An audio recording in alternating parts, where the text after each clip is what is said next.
Reformation. In the Council of Trent, among many other things, the Roman Church stated that art should reach out to common people. It should invoke, inspire, and inflame their faith. In contrast with the simplicity and austerity of Protestant art, Baroque artists used contrast, movement, detail, deep color, grandeur, and surprise to achieve a sense of awe, of holy fear. The style began in Rome, but it quickly spread to the rest of Italy and across Europe. So this is the Calling of St. Matthew by Caravaggio, which was created in 1599 to 1600. The work was created when French Cardinal Matteo Cantarelli indicated in his will that the chapel in the San Luigi de Francisci Church, the Church of St. Louis of the French in Rome, should be decorated with an image of St. Matthew and his story, which he desired because Cardinal Matteo had an affinity for Matthew. We are now firmly in the era in which works are created when patrons commission them and in which painting one's patron into a work became normative. It is unclear whether Cardinal Matteo has been painted into the scene. In any rate, what do you see? What are some of the elements of this scene that capture your imagination and your attention?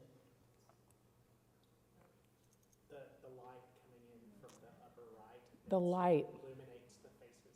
So the light comes in from the upper right, and it creates this line, doesn't it, across the piece, which is directing our attention to the faces of this group of folks sitting at the table. What else do we see? Matthew's in the middle, seems to have a who-me kind of look on his face. Matthew, we presume, is in the middle and seems to have a who-me look on his face. Yet, who was Matthew? Tax collector. Who's got the money? You see some coins? There's a guy with his head down on the table like this, and there's another guy that's pointing and maybe at him. So we don't know which one's Matthew, right? Which is capturing our attention. There's a sense of movement. Who is Jesus looking at? Who is Jesus pointing at? Who's this guy pointing at? Who's Matthew? You see how you're being drawn in with your imagination? The young men seem like they're kind of dressed really well and just, having fun. Yeah, they do. They are. They're dressed in these elegant garments, right? And they look like they're having a nice time around the table. When all of a sudden Jesus comes into the scene with his finger outstretched, you have this sense of movement in the piece. Which one is Jesus? What do you notice about Jesus? Say it again. His face is not done. It's like he's covered with hair. His face is dark. His face is in shadow. You see his little halo? Do you see which one Jesus even is of the two? He's the one at the far right of the picture with just this thinnest halo over his head. And that is his arm reaching around behind Peter. Peter is bent over in front of him. Do you see that?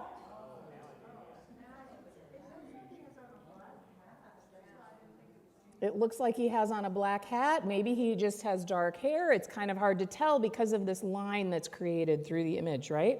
This is also a reproduction, and I've seen the original, and it's not, he doesn't have a hat on. There you go.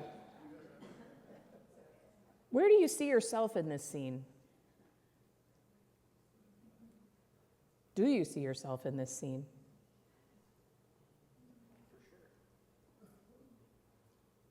For sure. I would be one of the people Who, me? in the front, right? Hope you mean him? Yeah. Does anyone see yourself in the two figures on the right, or do we see ourselves in the five figures on the left? Okay, so Susan sees herself on the left. We don't all have to agree. but astounded and interrupted. I wonder what this says. Oh, go ahead. Well, I was going to say, too, the argument being on the left as well, the folks in the left of the painting are dressed, as you mentioned, they're fancy books, but they're also contemporary to the clothing of Caravaggio's time. They are. And the clothing of his time for the folks who are wealthy enough to be painted into the picture tells us something about what it might cost us. This is the calling of St. Matthew. What does it mean to follow these folks out of this part of the scene and into this part of the scene, right? So you see how this illuminates for us that Baroque idea that it should inspire us, it should pull us into the scene, it should inflame our faith, it should give us a desire to follow after Jesus, but it also kind of tells us about the cost of that. So there's a lot of awe here. Okay. Oh, look at that, I put some words up for you. We're going to skip forward. As I said, we're going to do this quickly today. The next Google question I asked was, what period comes after the Baroque period? See? You're all becoming art students with me. All right. Romanticism is an artistic and intellectual movement that originated in Europe toward the end of the 18th century. It advocated for the importance of subjectivity, imagination, and appreciation of nature in society and in culture. It was a response to the age of enlightenment, to the Industrial Revolution, where nature sort of takes a back seat to a lot of people's everyday lives. Romanticists or individualists, they argued that passion and intuition were crucial to understanding the world, and that beauty should evoke a very strong emotional response in the viewer. So key themes to which romanticists were deeply committed included a reverence for nature and the supernatural, an idealization of the past. Life was so good before all these factories started polluting a whole world, right? They were especially attracted to the Middle Ages as a nobler era. They had a fascination with mystery and an insistence on a deep personal experience, especially experiences that brought out feelings of the heroic and the sublime. Right? I hope you can see that well. It loses something in the expansion. This is The Light of the World by William Holman Hunt, created in 1853 and 4. What do we notice about this? It almost looks pointless. I think that's because of the expansion of it, but yes, it kind of does. Well, the famous thing about it is there is no handle on the door. So you cannot go in unless you open it. So Jesus is standing at a door and knocking, and Jesus cannot open the door. We have to do that. You see how we're evoking an emotional response from the viewer? Where are you in this piece? Inside the door. You're inside. And this is spurning you to open the door, right? The Lord's face is in darkness. Mm-hmm. You better know who's knocking because there's no, it's not like Yes. and it's a very elegant Easter thing. It's not a poor carpenter kind of thing. Would someone in 1853 wear this outfit? This is a feudal outfit, right? But I think it looks like clerical garb in some ways. It does look like he's wearing a cope, absolutely. I mean, I would let that Jesus in for sure. You would let that Jesus in. Who would not let in this Jesus? That guy in, yeah. Right, I know, right? He's there alone, so our focus is directed solely on him. We have to tear our eyes away from him to notice the door, to understand that he is standing and knocking. Jesus, as the light of the world, is depicted. He's holding this lamp. This is a surreal kind of a setting, right? The colors are vivid. The juxtaposition of light and darkness create this emotional response in us when we see this. When I see this image of Jesus, there is one particular hymn that comes to mind.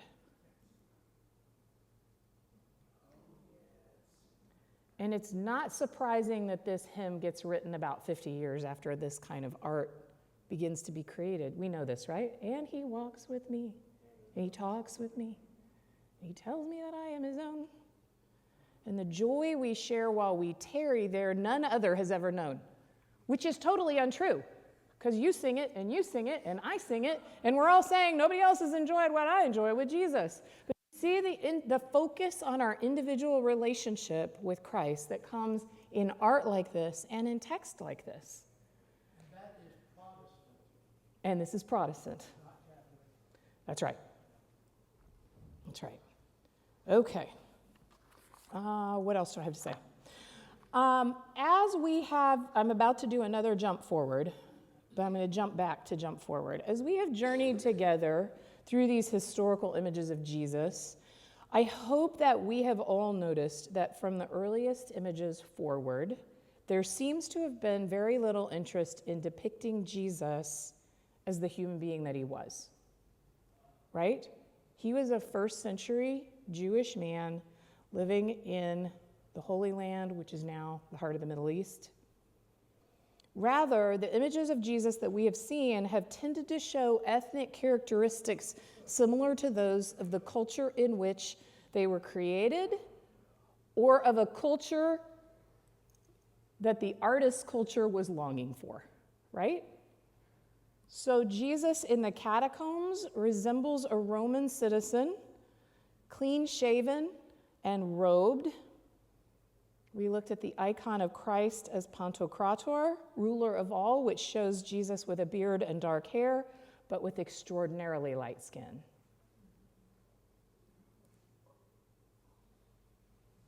This has been true with images of Jesus from the Middle Ages, in the Renaissance,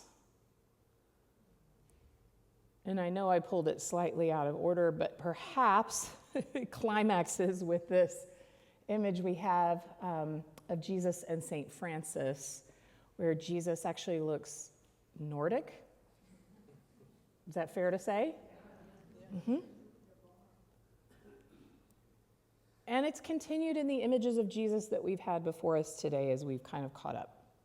It seems to me that from the earliest images of Jesus then, artists have been uncomfortable with the Jewishness of Jesus, right?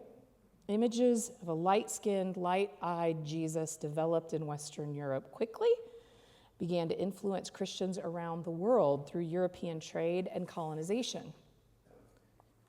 Jesuit missionaries established painting schools that taught new converts Christian art and European modes.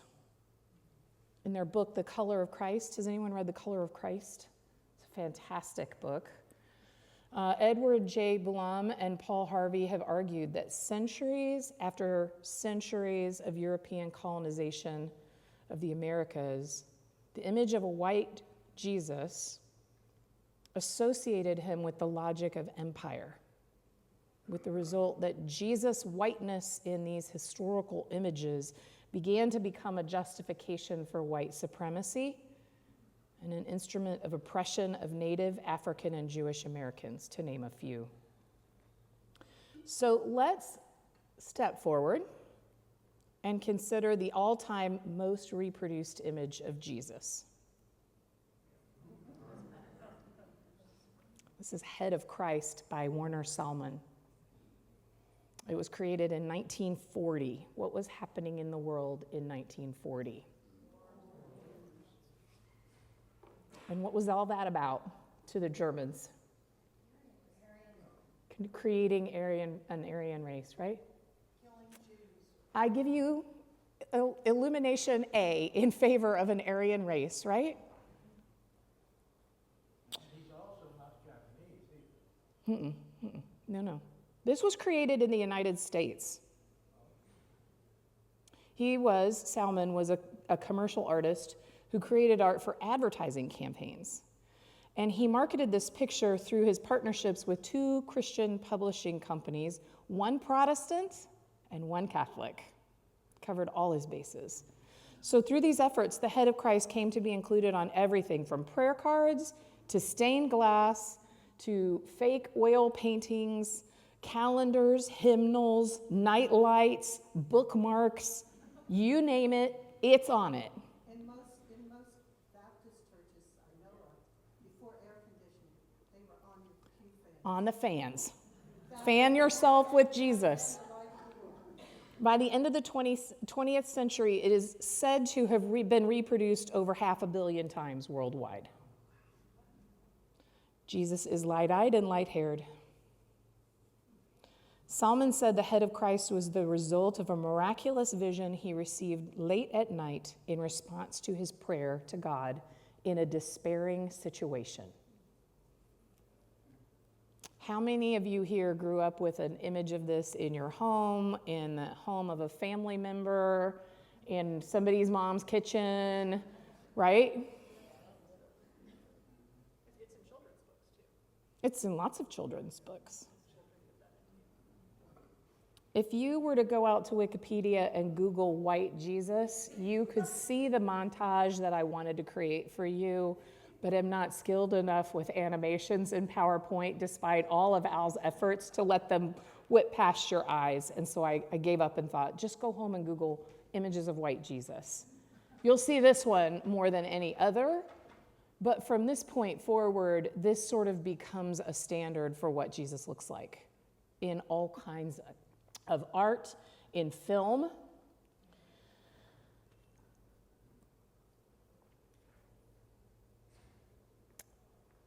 Then God said, let us make humankind in our image, according to our likeness, and let them have dominion over the fish of the sea and over the birds of the air and over the cattle and the wild animals of the earth and on every creeping thing that creeps upon the earth.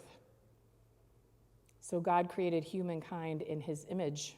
In the image of God, he created them, male and female, he created them. And what happened? We turned around and we recreated God, didn't we? So I wonder what happens to us when we grow up in a culture in which this is the image of Jesus that we most often see. I'm hoping we have a conversation now. Michelle. We center Christianity and we center whiteness. We center Christianity and we center whiteness. Everything else deviates from that. And because everything else deviates from that, everything else is less than, is bad, is marginalized. Yeah? Somebody else, I saw another hand. Brad. Whiteness is normative. Whiteness being normative. Mm-hmm. TJ. I wonder if it doesn't just give people some relationship to the image of Christ. I don't know that at that point they were thinking about wider implications. So at the time it's created, TJ has a very good point. This is a continuation of the threads we pulled through Baroque and Romantic periods, right? That art has shifted from being a focus of devotion to being an instrument of engaging us into the scene. And this is a focus of devotion, that we can see ourselves in this form of Jesus. At least some of us can, right? Not everyone can see themselves in this. But when Warner Solomon created this image, he'd had an encounter of praying in a difficult situation. Who knows what that was in his life? Uh-oh. That's okay. There are no more images, so we will just unplug it so it does not do this. He doesn't know, he does not necessarily have in mind that this image gets used in this way.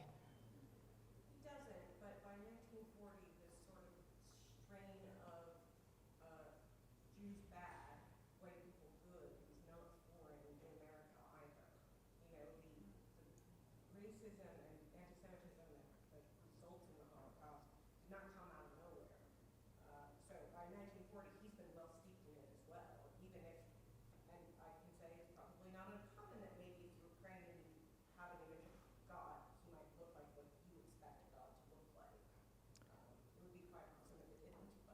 So- That's who you're used to interacting with, especially in 1940.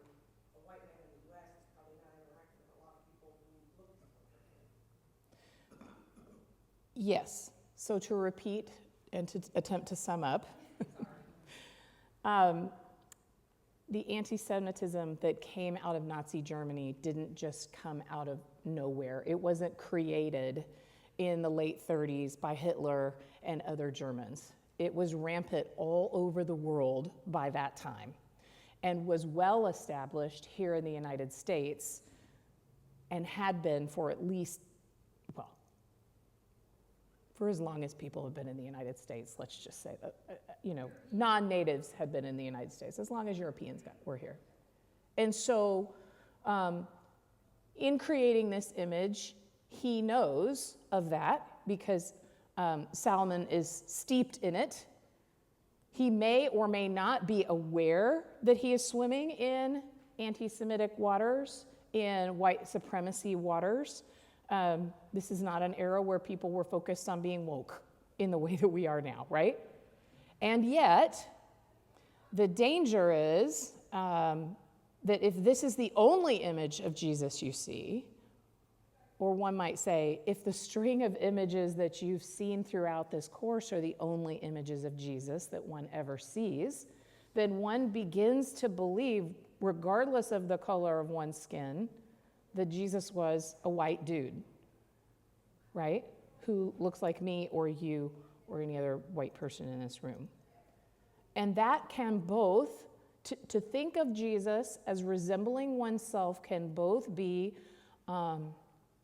profoundly impactful on deepening one's faith and terribly, terribly dangerous. I'm coming to you. I'm going to borrow and paraphrase words that I think it's Mary Daly said about, who is a feminist writer. And she's famous for saying, when God is male, the male is God. When God is white, the white is God. It's very dangerous, right? I was thinking how much it brings forth the humanity of Christ at the expense of the divinity. Okay. It brings forth the humanity. I'm going to see if I can make it work again. Brings forth the humanity of Christ at the expense of the divinity. Let's see if it comes up or if it just pops on enough. Yeah, it's not going to work. Jesus is really illuminated in this image, though. There's a lot of light shining on him and around him. I think that's the effort to show divinity. It's almost as though there's this halo of light around him. But yes, when he gets too narrowly portrayed as one type of man. Because it's an aura, not a halo. Mm-hmm. It's like a spotlight like you would see in an artist's studio.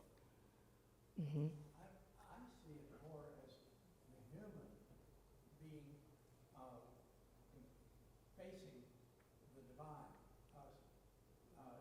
It's Wish I could get it back up there. in his trouble looking for God to respond to him, and he puts Jesus in his place.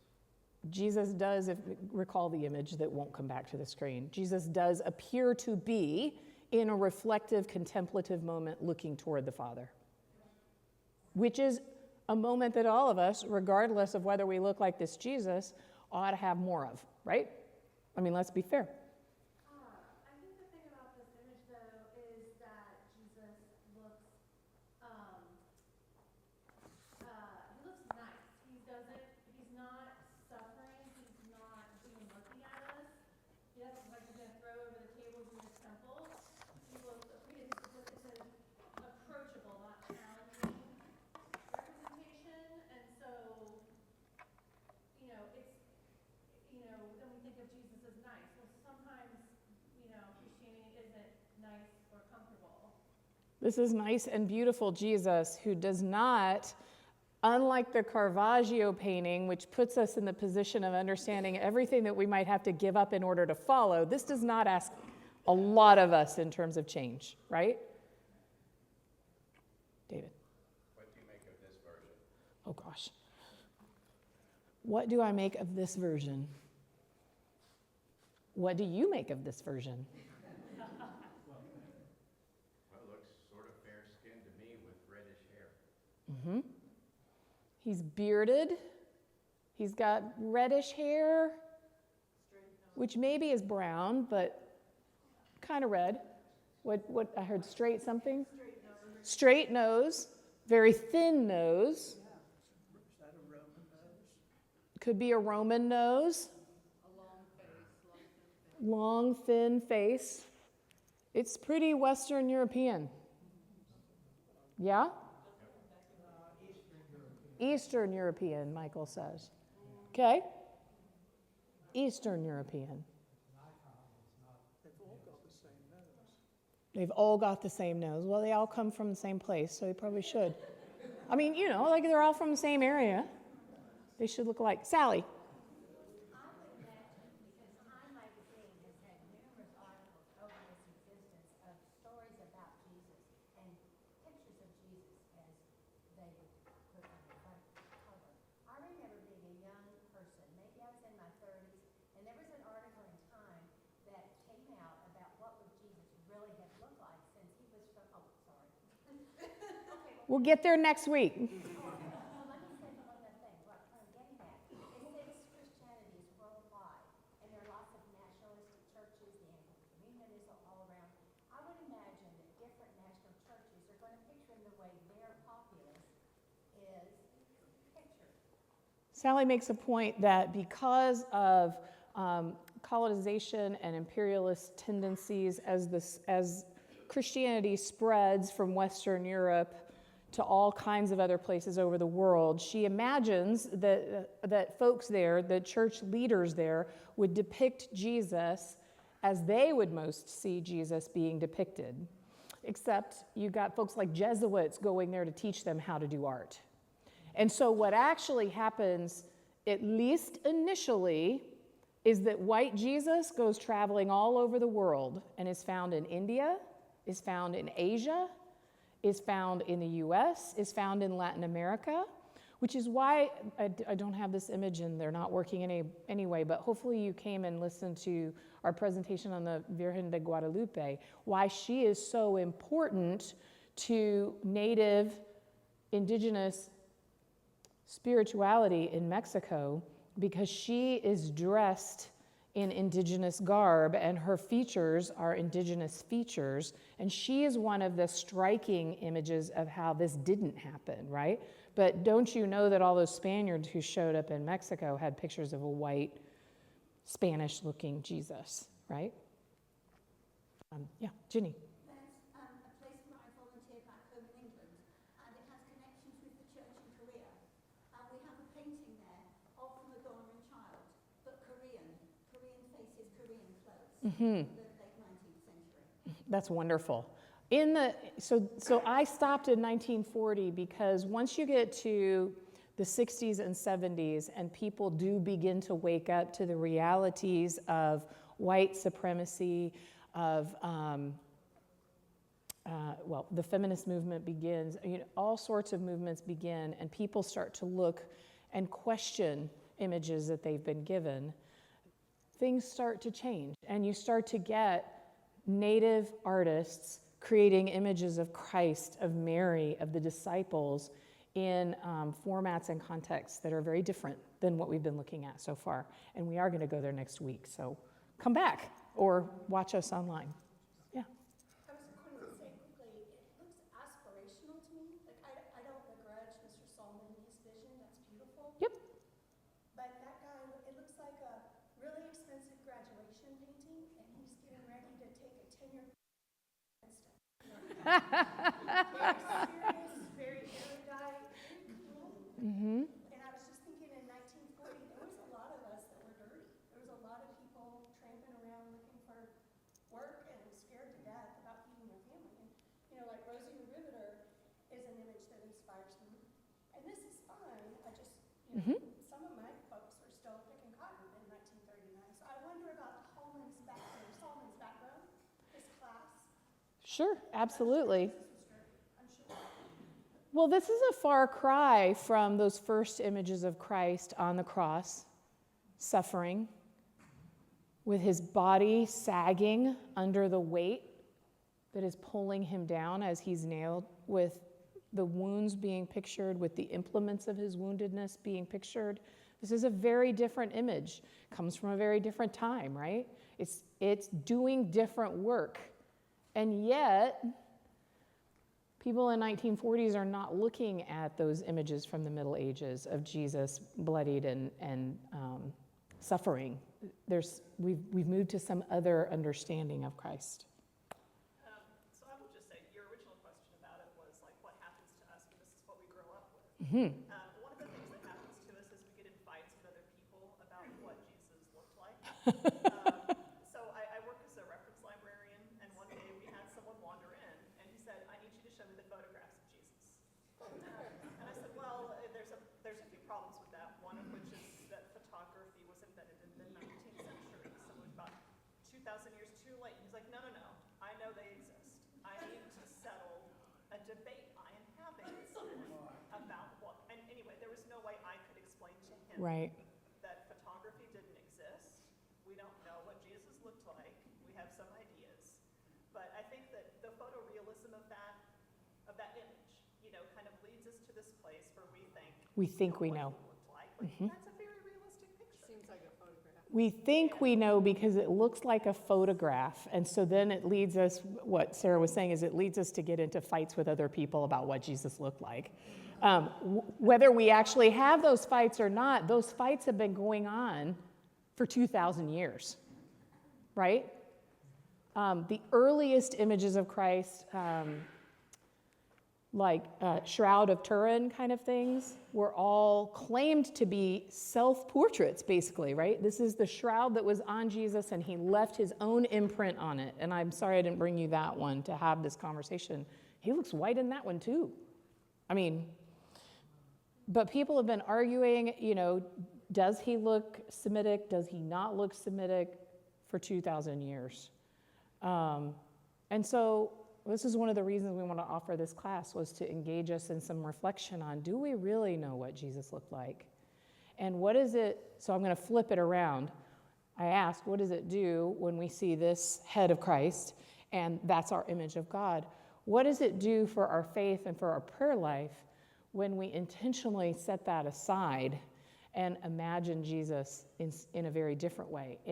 Imagine Mary and Jesus with Korean features, with Black features, with Semitic features. How does it change our prayer life and our spirituality to do that? Are we going to talk next week about Ethiopian Christian art? I hope. Are we going to talk next week about Ethiopian Christian art? Send me your idea. I'm not going to be here next week because I'm teaching some of your children. Excellent.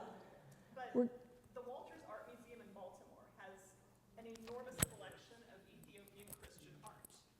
Okay. I will not be here next week because I'll be teaching some of your children.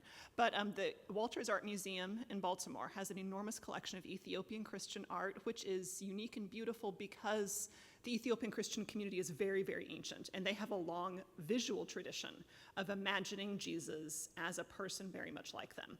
And so you can go to the website of the Walters Art Gallery. It's got all kinds of really, really interesting images and different ways of imagining Christ. Next week, we are wrapping up now because I've got to go get ready for church. But next week, come back. We're going to have a panel discussion, and we'll have several different images of Christ that it will be nothing like what you have seen so far. And we hope that they will spark your imagination and your prayer life throughout the remaining days of Lent. Thank you.